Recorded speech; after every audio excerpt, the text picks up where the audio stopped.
my Facebook and YouTube friends. I just want to kind of share.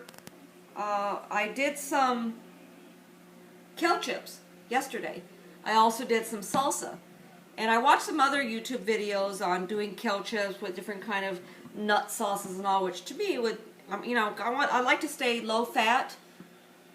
And the salsa is very low fat. The salsa is just, I put 3 raw jalapeno peppers, half of a lime, 2 or 3 tomatoes, I'm sorry, I don't remember, and some cilantro, and a little bit, and actually a bit of salt. And that's my salsa, which is yummy. I made these flaxseed, tomato, basil, almond pulp, and a couple other things, crackers, and I've kind of been sitting here and making my kale chips and eating my crackers. So this is dinosaur kale. And what I'm doing is I'm just kind of and I just do one side. I had done some yesterday just to test it, and my intention was to, like we all have seen on these different programs, is to pull some out of the dehydrator that's already done. I was going to do that, but they were really so good that kind of ate them all. They were that yummy. So just going to do the bottom side. I already have it all ready, but you just kind of get your salsa and it keeps it low fat. Or another thing I did with some of them, I'll show you, is it has sea salt right here.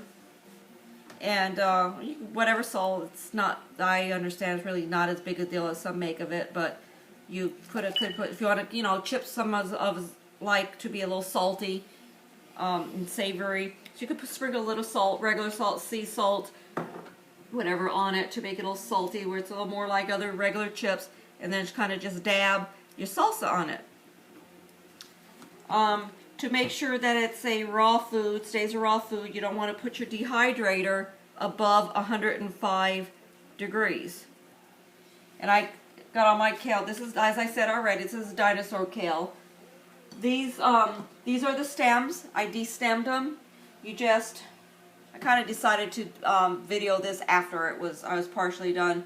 You kind of just take and you peel your ends off and just kind of push up your stem and it pulls it off.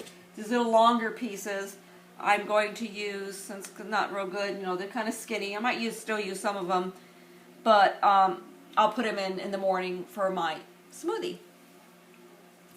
Like a lot of greens in my smoothies. I'm still doing my green smoothies every day. I'm loving them more and more all the time. I'm feeling good. I'm feeling energized.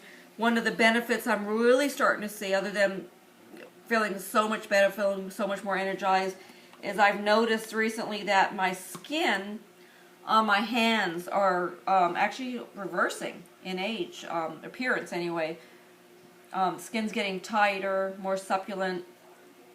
How I realize that is my little grandbaby, that's 1.5 years old. She has this whole thing that she's had since being a new baby, is a comfort thing for her. She pinches. And she likes to pinch my knuckles. And the other day she was trying to pinch my knuckles and she was having a little bit of a difficult time in pulling up all of the skin on my knuckles. See? I'm a little old. I'm 52 years old, I must admit. And I've just started. Never ever too late to start. I've eaten the SAD, which is standard American diet, for my whole life. I'm thoroughly enjoying this diet. It's not a sacrifice whatsoever. It's not saying what I'm giving up, but what I'm adding and what I'm enjoying.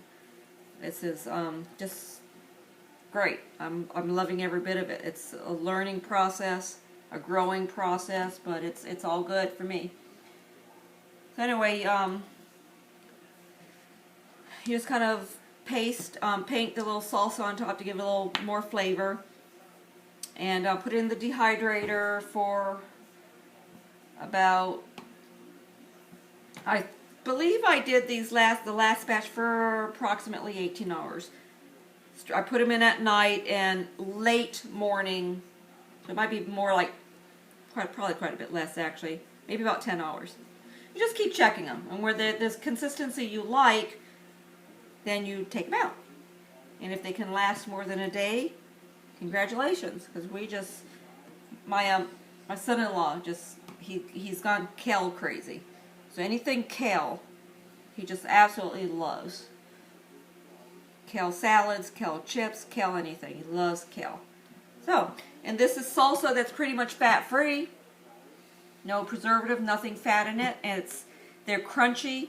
Like I said, I did some yesterday. I wanted to show you guys and let you hear how crunchy and good it is. But I ate them all. Well, we ate them all. So you just take them, and I have some green beans dehydrating. I'm experimenting. I don't think they're coming out too good actually. But you know, it's live and learn. This is an Excalibur. Oh, let me just show. What I did yesterday, I forgot, is you take another one of these. I don't use the Silplat. I put another one of these liners like this on top, so it kind of keeps them from blowing all over. I don't turn them. I didn't turn it. I've only done these once. Yesterday was the first time. They came out marvelous. But if you take and put one of these on top of the other one, therefore, if you do it like this, you really can't fill the whole dehydrator up, because this is part of the dehydrator bottom. So, and then you stick it in there, and I'm going to fill up as much as I can. You see the pile of kale I have. 105 degrees. Actually, when you start it off, you want to start it off higher for about, I don't know, an hour or so. And start it off high. That gets the moisture out. It does not, from what I understand, and I've read up on and watched the other YouTube videos, it does not yet harm the enzyme inhibitors. So,